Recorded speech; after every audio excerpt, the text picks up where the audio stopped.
Good morning, we're gilding.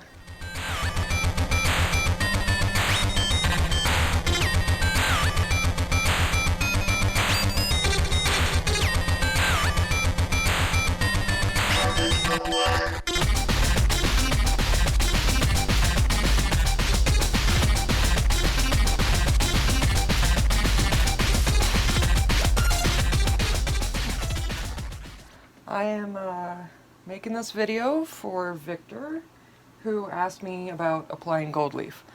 I want to give the disclaimer, I don't consider myself a master of gold leaf. That's funny, right? Because I obviously can use it. This whole painting is gold leaf, for the most part, except for the dinosaurs. But so I've been applying gold leaf to the sides. I am almost out of, this is 21 karat gold, real gold. It looks, sorry for the noise. Let's see if I can get it out for you.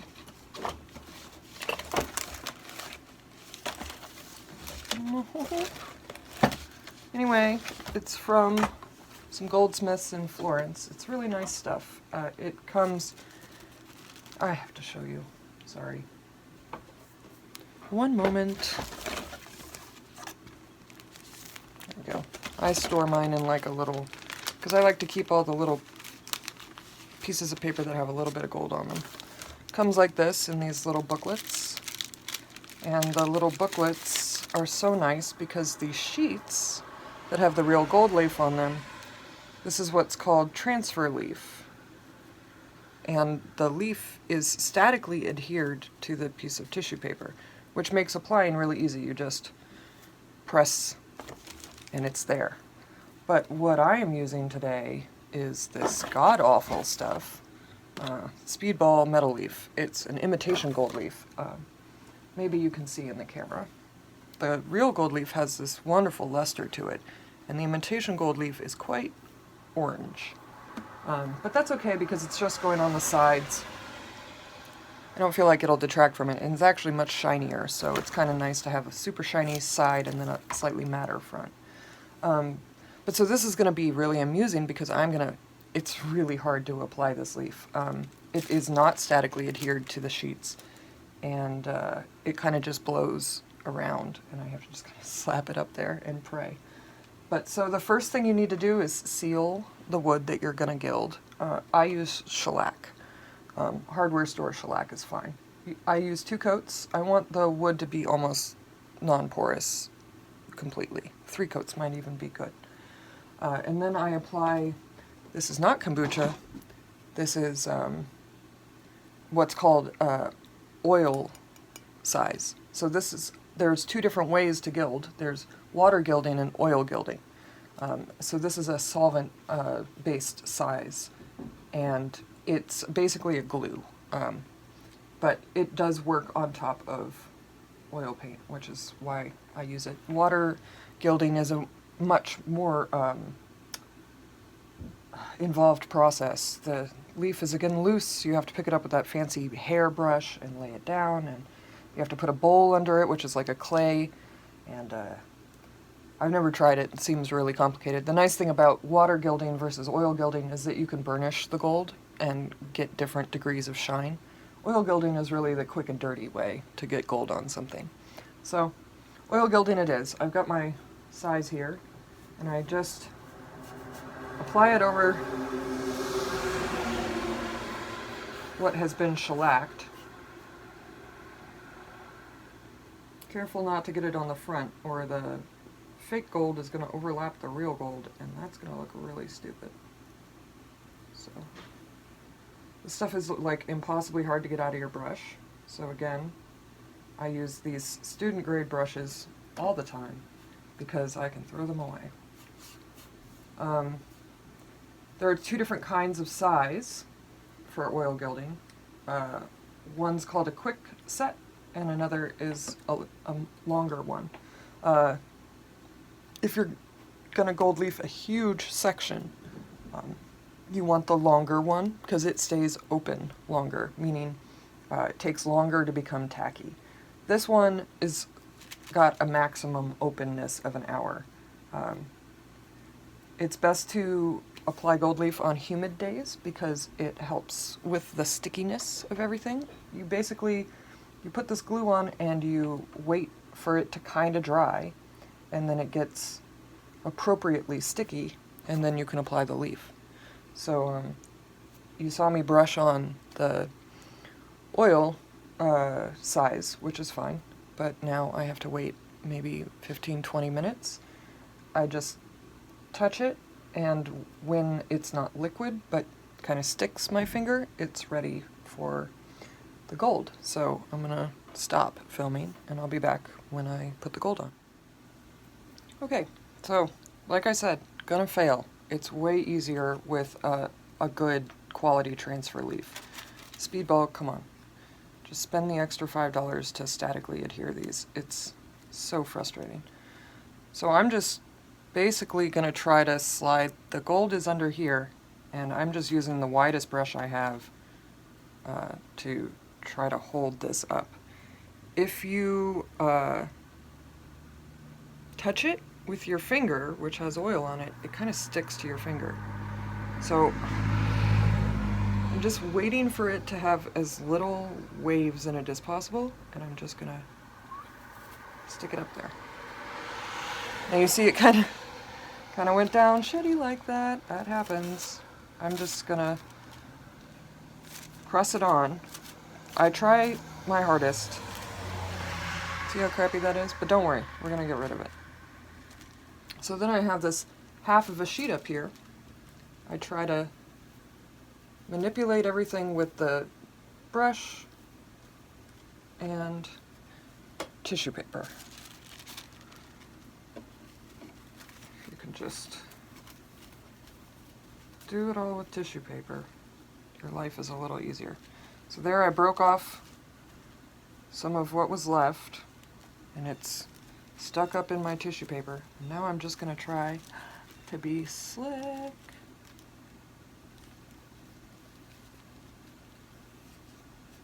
Nope, tore. Son of a bitch.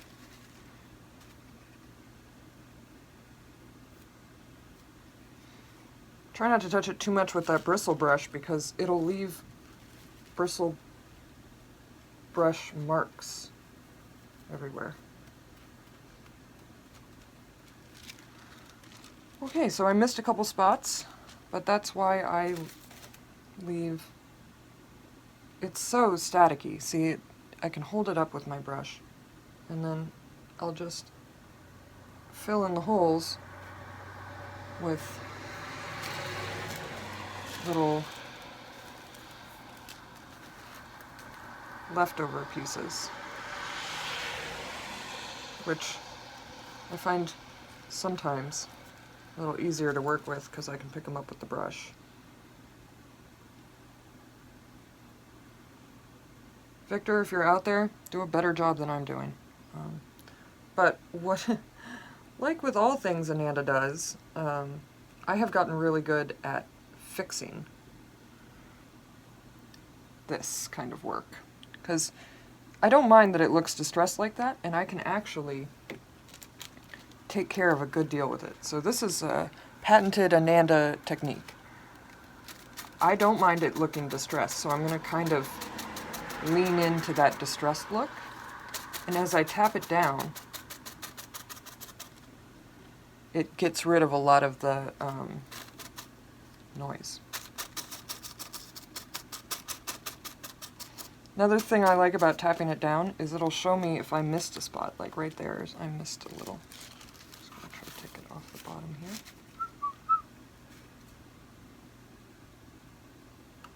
It has size on it. Sometimes if you missed a spot with the size, the gold just won't stick there, which makes sense.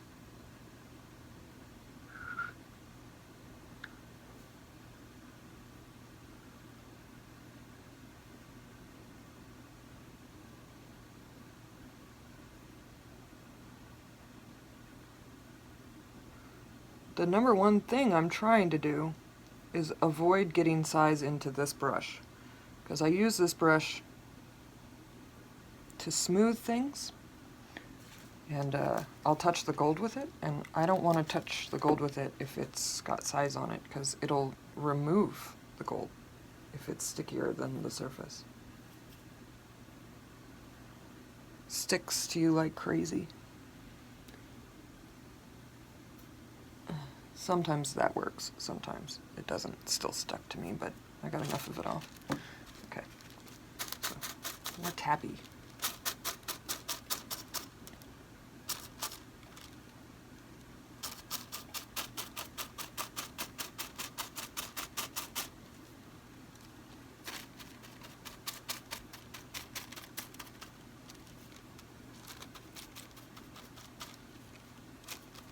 Also, if you get size on your tissue paper, like I have a little spot of size on it right there, I don't want to be putting that on the gold. Okay, so once I've tapped to my heart's content, be kind of careful in this phase because your size is still wet, so if you press too hard, you can remove the gold, which we don't want to do. I'm just going to flutz it around and try to knock off all the excess gold. But I'm going to let it dry a little bit longer because see how that made a little bit, well, you can't really see it, but there's like a little bit of a seam right here. And I can eventually knock off all the excess gold, but it's still too wet. So let's work our magic on this end, which is more dry. This end's about an hour old now, so I can press a lot harder. I can tap raw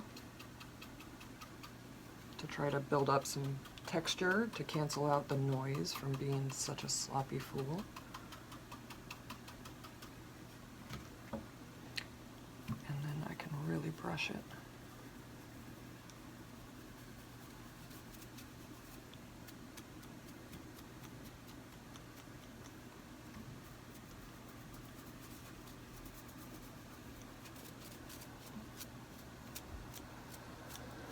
Anywhere that there's not size, the gold is just going to come right off. And I'm really touching it as hard as I want. But with a nice soft brush so it doesn't leave a lot of noise on the surface. And if that's not enough, sometimes I'll do this.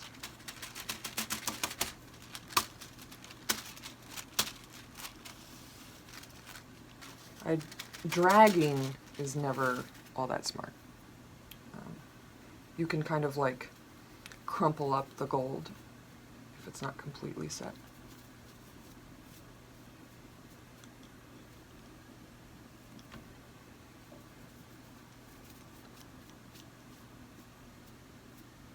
And then this is my chance to cover up any bald spots. I've got one little bald spot in the corner.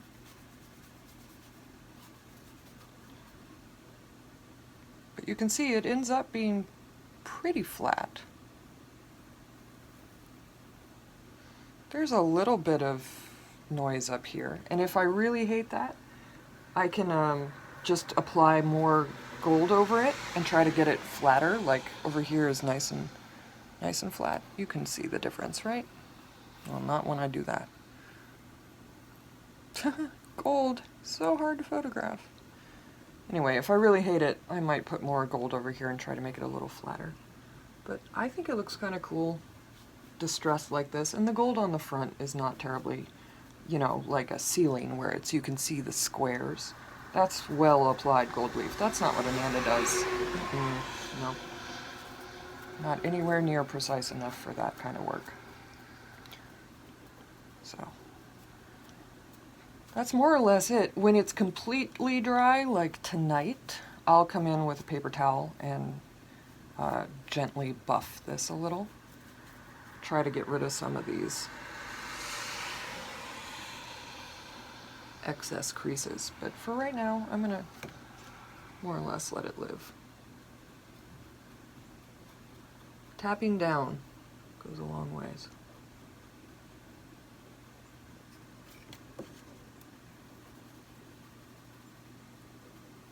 Yeah, I can just fiddle with this all day, and I will. But yeah, way easier than you think. I would advise you not buying the speedball and buying the, go to a company called Sep Leaf. They make a very nice imitation gold transfer leaf, and they also make real gold transfer leaf in all the varieties of carat. And it's not terribly expensive. I think one of those little booklets is like 40 bucks or something. And this whole thing might be one booklet. Well, two. But anyway, I'm going to go ahead and size this side, and I just kind of keep working around, touching up holes and buffing sides as they dry, etc., etc. So hopefully that was helpful for you guys, and I'll see you tomorrow. One more thing, I have got to seal it when I'm done. They make gold leaf sealant, but you can also just use any kind of resin-based varnish. I'm gonna, when I'm done with the sides and I've got them to my satisfaction and I know that the stuff is set, like it's been over an hour, I'm gonna varnish the whole thing with Gamvar. So just know that it's a little delicate. You don't want to just put it out in the world raw.